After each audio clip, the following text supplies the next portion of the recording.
Mayong gabi syudad sa Bacolod, Western Visayas, kag bugos nga Pilipinas. Welcome na sa pagpangalagad sa Aksyon Balita Evening Edition. Karon nga adlaw Webes, Setyembre 17, 2020. Akong inyong atag balita, Aksyon Dale Salazar. Sa balita, sa aksyon. Para sa mga headlines, una kita sa mga balita lokal. Governor Lacson nagmando nga temporaryo nga isara ang mga public kag private cemeteries sa Negros Occidental sang 4 ka adlaw. SP sa Bacolod nagapangabay sa matag-iya sang mall kag building nga ipaiway ang pagpanukot sang renta sang magagmay nga mga negosyante. Sa balita national, social distancing sa public transportation magapabilin sa isa ka metro. Pilipinas nadulaan sa 1 bilyon nga pondo bangod sa ginaligar overprice nga PPE suno kay Senador Hontiveros. Sa balita international, masobra 200 ka mga preso sa Uganda nakapalagyo. Sa sports balita, Lebron kag Antetokounmpo ginhingadlan sa all-time or all-NBA first team. Kag sa ato nga showbiz balita, kahit minsan lang nga series ni Bea Alonzo hindi na madayon. Sa balita, sa aksyon. Detalye sang mga balita lokal pagkatapos gid lamang sini.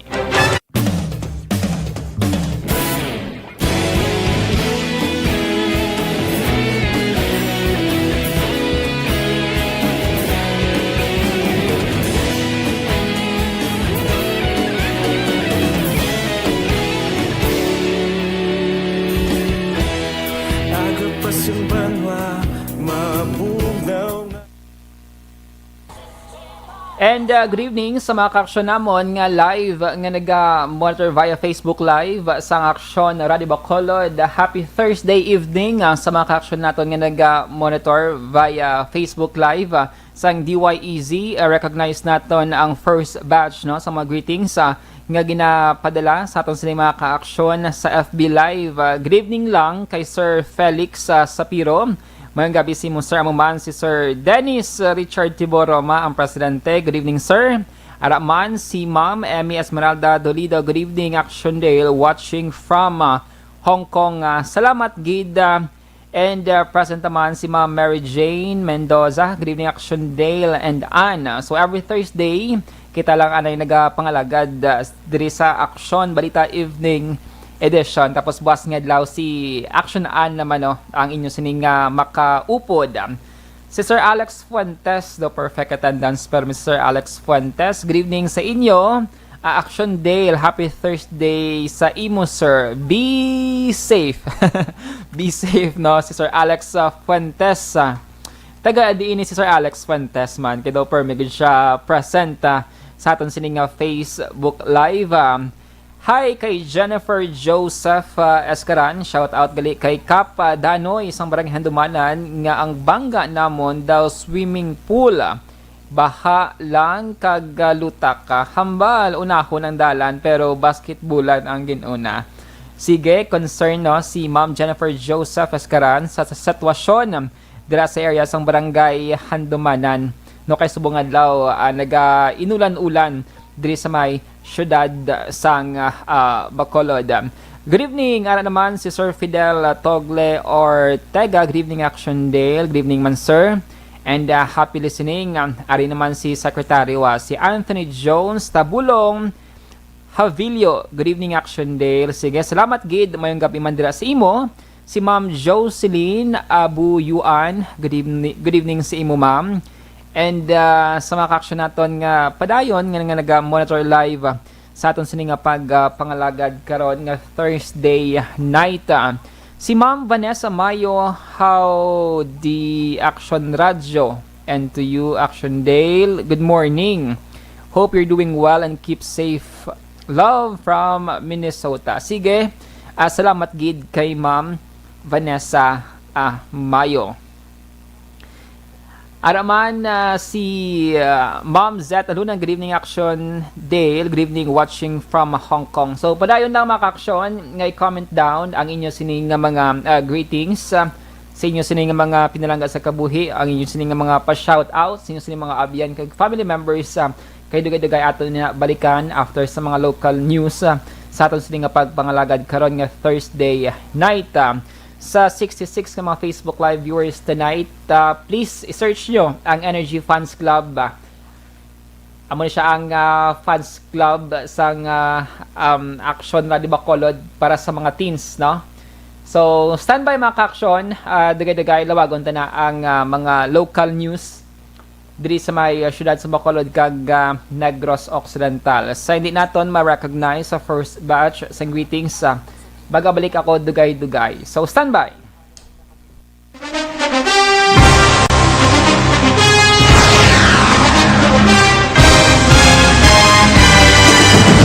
Mga balita nga una nabatian, mga impormasyon nga nakaapekto sa pagpangabuhi sang tanan, drama nga naghatag kabuhi sa istorya sang paglaom, paghigugma kag pagpasimpalan, serbisyo nga makatalandog balatyagon kag nagbunga sang pagsanyog, istasyon sang tanan sa sulod na sang 51 ka tuig, istasyon nga hindi kamo pagkalipatan. Pito ka mga kongresista, isa ka gobernador, ang araw sa nagkulist, sampedaya, yung pamangkot to nagligad para pamaninga linaw wagay sa ngalan walaton naman nga maglapit na lang ang eleksyon pagwa. Sakit lang kung kays nga katapos ang media nga mag-report lang sa senaryo, kabisan mahatagan kamo tsansa nga makapalayag sa inyo hibubunot batok sa pulis. Jaya kontra Wala niya tsansa mo, nagpasarhag na ang kamara, wala ang ila counterpart sa Senado, nagpabungol-bungol. Kamuda daw ga pinagusto lang sa kamara, insulto sa Senado. Una sa balita, una sa aksyon, sa Bacolod, Aksyon Radio.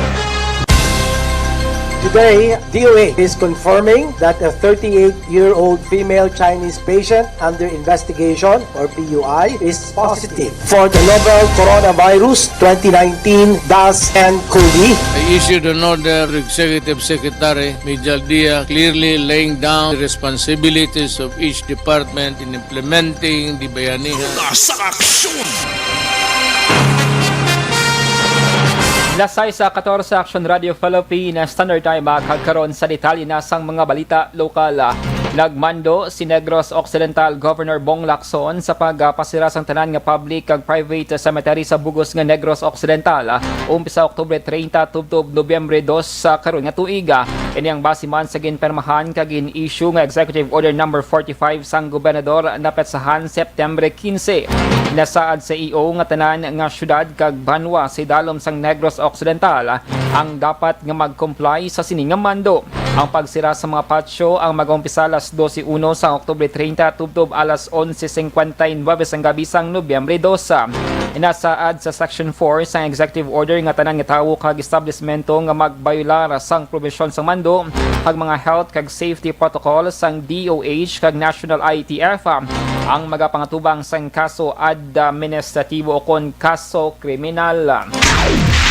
Aprobado sa regular session sang Sangguniang Panglungsod kahapon nga adlaw ang resolusyon nga nag-apelar sang moratorium sa tanan nga mga tag-iya sang mall kag building ang sa renta nga ginabayaran sa mga magagmay nga mga negosyante. Ginpahayag ni City Councilor Simplicia Distrito ang nag-author sa mga resolusyon. Ini nga lihok ang nagatuyo nga mabuligan ang magagmay nga mga negosyante nga apektado sang ginpatuman nga mga regulasyon bangon sa epekto man sang COVID-19. Sunod sa konsehal, base sa aprobado nga resolusyon, ang moratorium nga ila ginapilar ang magalawig tubtob sa bulan sang Disyembre karon nga tuiga. Nagalauman sa distrito sa positibo nga pag-akto sa matag-iya sang building kag mall sa amo nga resolusyon.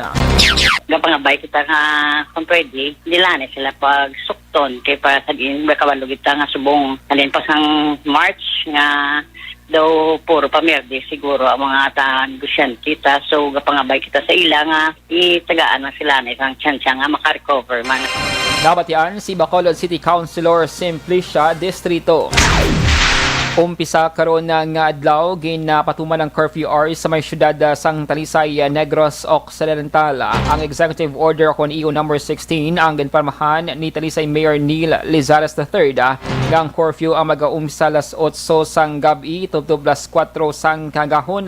Exempted sa curfew ang mga nagabiyahe sang essential goods kag services, mga empleyado sa industriya kon establishmento medical kag humanitarian reasons, authorized local government officials kag personnel, kag iban pa nga mga emerhensya o kon importante nga mga hilikoton.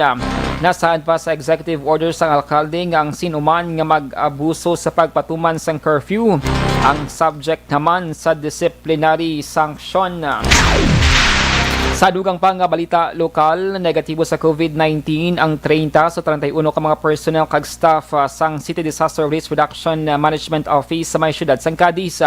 Ini ang ginanunsyo ni Mayor Salvador Escalante Jr. Suno sa alkalde, ginpaidalam sa re-swabbing ang isa bangod hindi klaro nga pagkuha sang specimen sample sa iya. Suno sa alkalde, inina ang ikaduwa nga batch sang CDRRMO staff kag personnel nga ginpaidalam sa RT-PCR test. Sa una nga batch, duha sa 65 ka magin swab ang nag-positibo sa COVID-19. As of September 16, 2020, ang Cadiz City ang may 118 nga total positive confirmed cases. 70 diri ang naka-recover, 46 karon ang active cases. Kag isa naman ang napatay. Ang first team, do 65 kabilog. So, ang second team, ang manisa, dos 31 sila kabilog. Ang team A, ginswab na to ya 2 weeks ago. May nagpositive to 2 kabilog. Ang team B, ang manisa subong ang ginswab last week, ang maning daw perfectly sila ya, wala ya apektado. Dapat yan ang tingog ni Cadiz City Mayor Escalante Jr. Sa katapusan nga balita lokal, nalabot na sa Corazon Locsin Montelibano Memorial Regional Hospital ang maximum capacity sang pila nila ka mga hospital wards, partikular ng OB kag Neonatal Intensive Care Unit o kod NICU. Base sa public advisory ni Dr. Julius Drilon, Medical Center Chief sang hospital ang ginpagwa subong idamang hapon. Puno man sa karon ng ila COVID wards kagang bago bukas nga COVID critical care units. Bangod sini pagalimitahan sang hospital ang ila admission kag posible hindi ma-accommodate ang dugang nga mga pasyente until further notice o kung sa tion nga mayara na sang available nga mga hospital beds. Nagapangabay ang hospital sang paghangop sa publiko. Una sa balita, una sa aksyon. Lasay sa 19 Aksyon Radio Philippine Standard Time, semo pag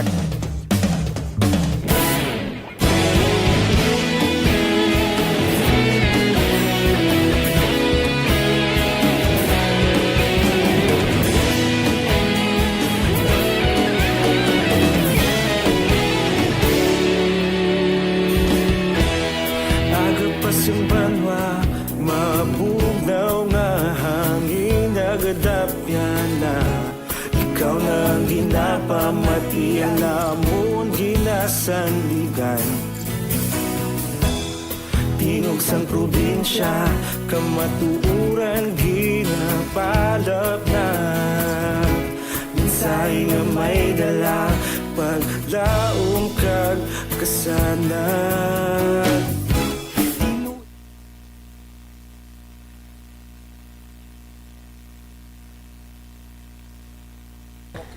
And we are back mga ka-aksyon para i-accommodate ang second batch sa mga greetings nga padala sa aton Facebook Live.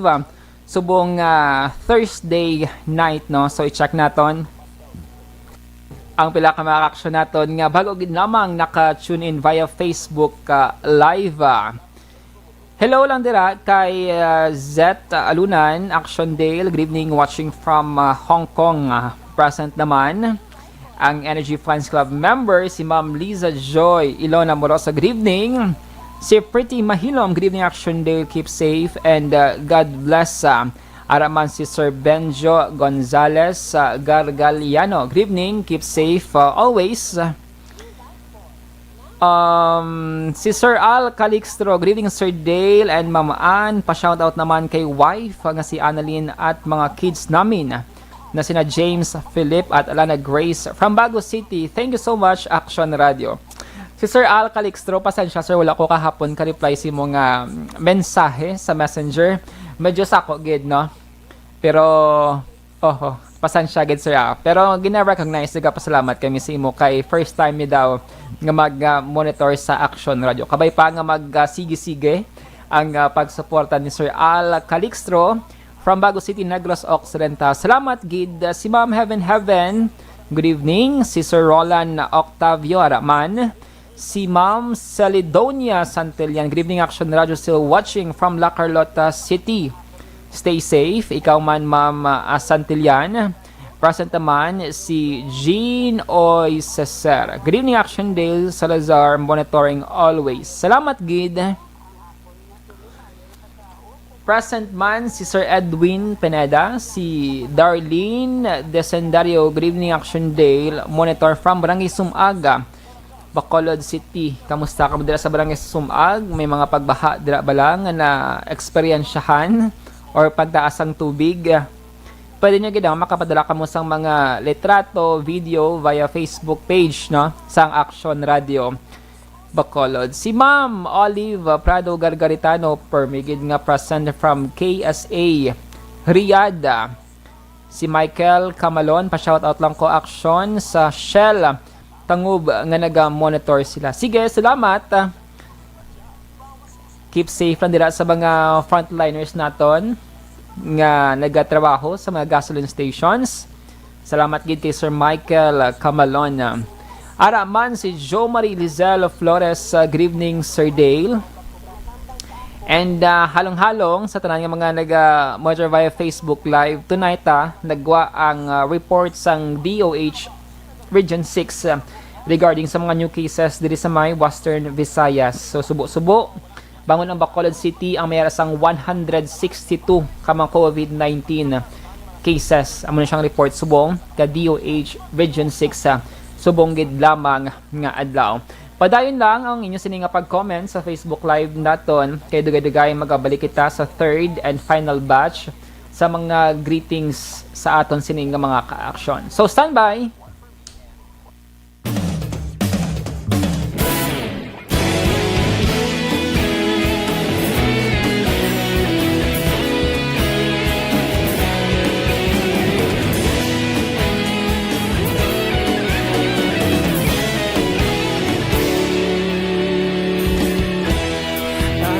Yung banwa, mabugnaw nga hangin nagadapya na.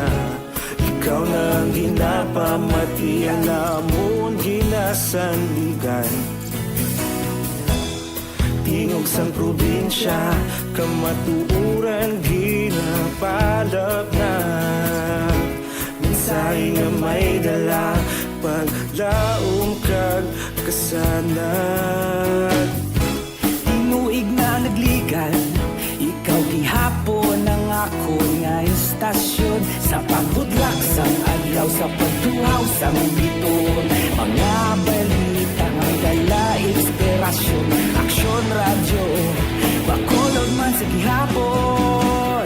Padayon Aksyon Radio, Bacolod saludo sa imo. Padayon Aksyon Radio, salamat sa pagserbisyo. Patas ka balanse, patuod na mensahe, wala sang hinagang pilihan. Padayon Aksyon Radio.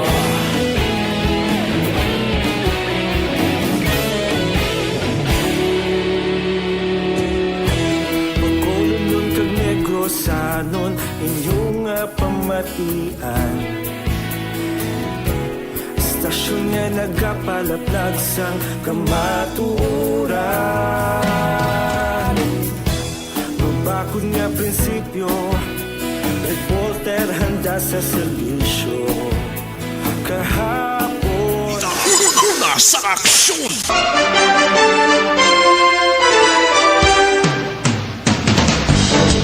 Lasay sa 25 Action Radio Philippines Standard Time ang kagkaron sa detalye na sang mga balita nasyonal.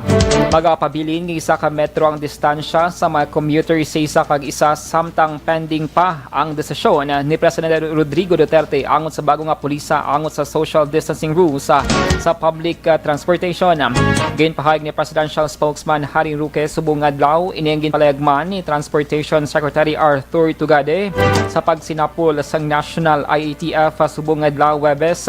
Suno kay Roque, temporaryo nga ginsuspend ang pagtuman sang 0.75 meter nga distancing sa mga pampubliko nga transportasyon kag ginabalik ang 1 meter distance.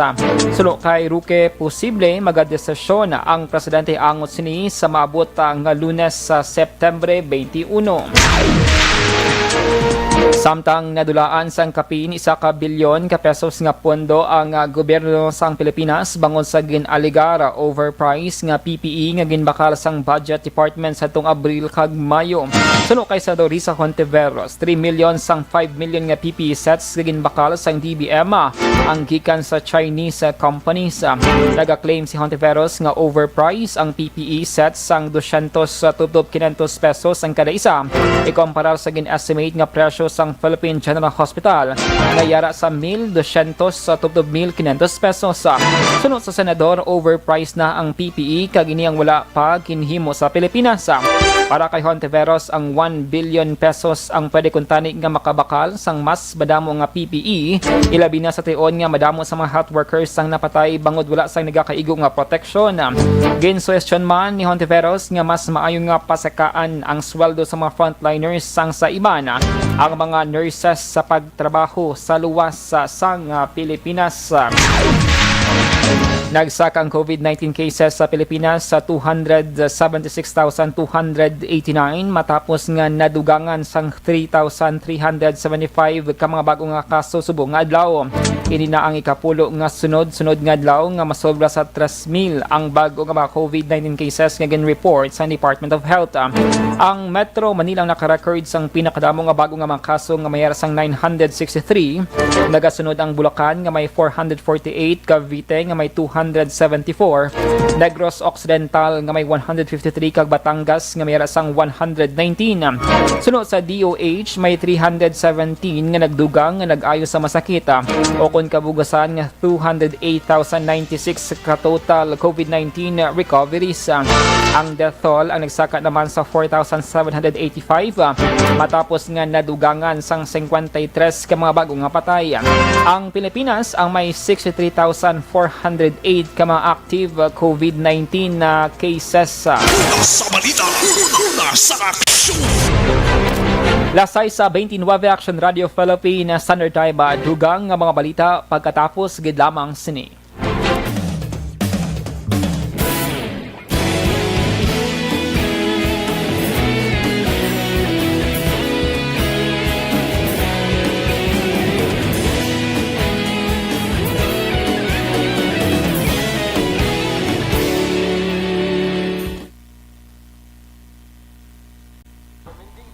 And we are back sa atong sini nga pangalagad sa pag-recognize sa mga greetings via Facebook Live nga naga-monitor tonight mga ka-aksyon. And balikan nato ang Frederica greetings nga wala earlier na lawag from Ma'am Liza Amoroso. Hello Action Dale, pa-shoutout lang kay Angelique Joy. Upod ko siya nga naga-monitor subong nga gabi. Salamat gid. Si Ma'am Jean, oy si Sir, thank you so much Action Day Salazar. Hi to all Energy Fans Club. Sige. And si Ma'am Nora Villalon, hello po, patuloy ang paghalong. Stay safe. Ikaw man, Ma'am Nora Villalon. Si Ma'am Azucen Gambino, hello, good evening from Sydney, Australia. Sige, salamat gid kay Ma'am Rose Guevara, Chris Vilma Treyes. From Rose Guevara, good evening Action Dale at Action Ann at good evening sa tanan nga ka-members ng Energy Fans Club. Keep safe always and God bless all. Si Ma'am Chris Vilma Treyes, good evening Action Dale. Nag-monitor lang kami diri. Sige, salamat gid kag si Sir Bert Geras Pusco Caraballo. Good evening Action Dale. Salamat and good evening sa inyong tanan. Once again, gina-invite naton ang mga 80 and counting ng mga Facebook Live viewers tonight. Nga please i-visit nyo ang Energy Fans Club, mga ka-aksyon, para may connection kita sa isa kag isa aradira ang pila ka mga miyembro, staff and personnel, mga reporters sa Aksyon Radio Bacolod, Energy Fans Club. Naka-public man siya kay i-welcome ka mo dira ni President Dennis, kagiban nga mga officers naton sa Energy Fans Club. Salawat Energy Fans Club, amo lang gina ang i-search nyo para mangin miyembro kamo kag mas connected kamo sa amon kag updated syempre sa mga news and information nga nagakahanabo diri sa Bacolod kag Negros Occidental. No membership fee. I-clear ta na, no? Nga no membership fee ang mag-intra. So, libre na libre ang pag-join dira sa Energy Funds Club. Sige, kay amat-amat nga kadadlaw may mga newbie kita nga gina welcome sa aton sining grupo. Kag hopefully nga kanay-kanay sa uli ang COVID-19 cases para at least ma-establish pagid, no, ang ining club kag makabanding-banding man. Sige.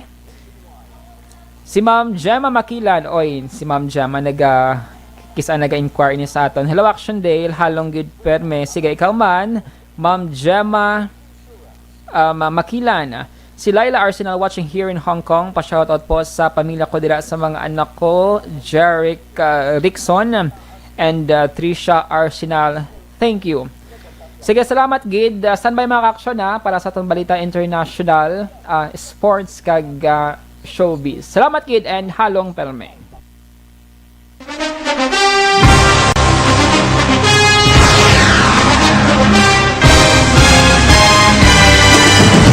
Mga balita nga una nabatian, mga impormasyon nga nakaapekto sa pagpangabuhi sang tanan, drama nga naghatag kabuhi sa istorya sang paglaom, paghigugma kag pagpasimpalan, serbisyo nga makatalandog balatyagon kag nagbunga sang pagsanyog, istasyon sang tanan sa sulod na sang 51 ka tuig, istasyon nga hindi kamupag kalipatan. 7 ka mga kongresista, 1 ka gobernador ang araw sa nagkulist sa pedaya yung pamangkot to nagligad para pamaninga ning nawawagay sa ngalan huraton naman nga maglapit na lang ang eleksyon pagwa. Sakit lang kung kayo nga katapos ang media nga mag-report lang sa senaryo kabisan mahatagan kamo tsansa nga makapalayag sa inyo hibubunot batok sa pulis. Jaya kontra Wala niya tsansa mo. Nagpasarhag na ang kamera. Wala ang ila counterpart sa Senado. Nagpabungol-bungol. Kamuda daw ga pinagusto lang sa kamera. Insulto sa Senado. Una sa balita, una sa aksyon, sa Bacolod, Aksyon Radio.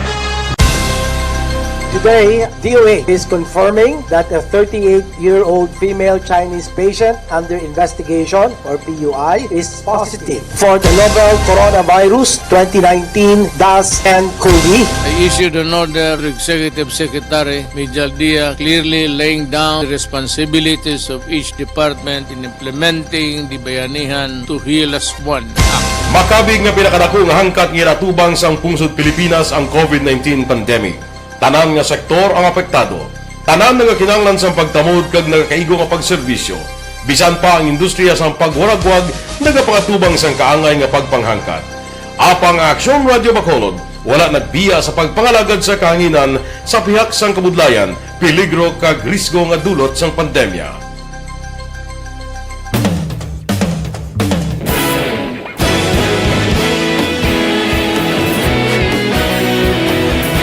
Sa sunod na sang 51 katuig, nasaksihan ang dedikasyon sa Aksyon Radio Bacolod sa pagdulong sa mga balita kag impormasyon para sa interes sang mga pumuluyo. Pila na ka henerasyon ang nag-agi. Komitido sa gihapon ang Aksyon Radio Bacolod nga mag-alagad sa Una sa aksyon. Lasay sa 35 Action Radio Philippines Standard Time magkakaroon sa detalye na sang Balita International. Mas sobra 200 ka mga preso ang nakapalagyo sa presuhan sa Northeast Uganda. Sunod sa report, unang ginpatay sa mga preso ang isa ka soldado matapos nga nagwa sa pasilidad sa Moroto antes ginagpadagyo padulong sa nabukid nga lugar. Sunod kay Brigadier Flavia Buecaso, spokeswoman sang militara, may shootout nga nagluntad nga nagresulta sa kamatayon sang kapin 3 ka mga tawo, 1 ka soldado kag 2 ka mga preso. Ang prison facility ang gintukod sa foothills sang Mount Moroto. Ginuba man sa mga preso ang ila yellow prison nga mga uniforms kag nagpalagyo para hindi ma-detect sang otoridad. Ang mga preso ang ginaligar nakakuha man sang 15 ka mga armas kag mga bala. Una sa balita, una sa aksyon. Sa sports balita, napilian si Milwaukee Bucks superstar Giannis Antetokounmpo kag four-time league MVP LeBron James sa All-NBA First Team. Nakahimos ang record si Los Angeles Lakers forward player James matapos ni ang ika-16 sini nga All-NBA selection team.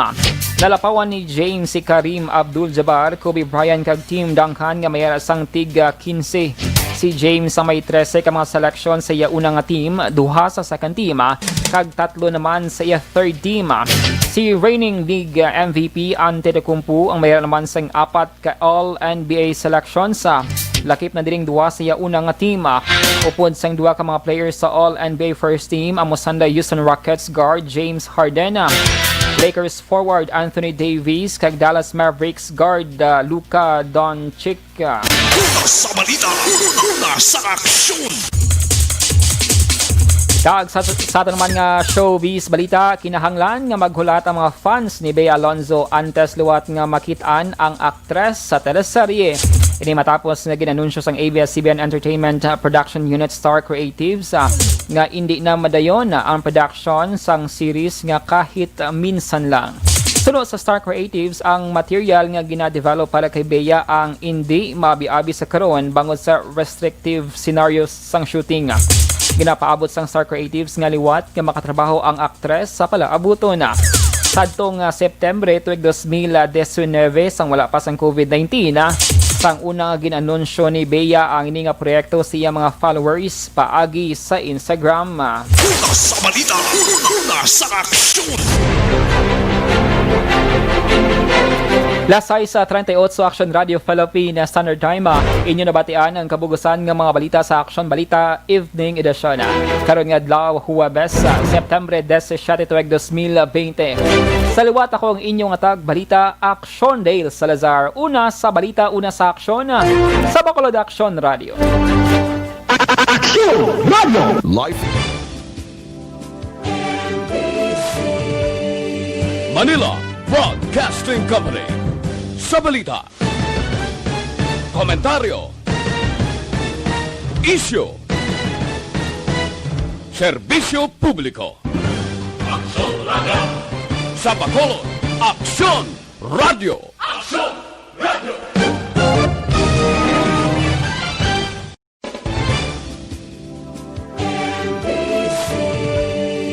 Manila Broadcasting Company. Sa balita, komentaryo, isyu, serbisyo publiko. Aksyon Radio. Sa Bacolod, Aksyon Radio. Aksyon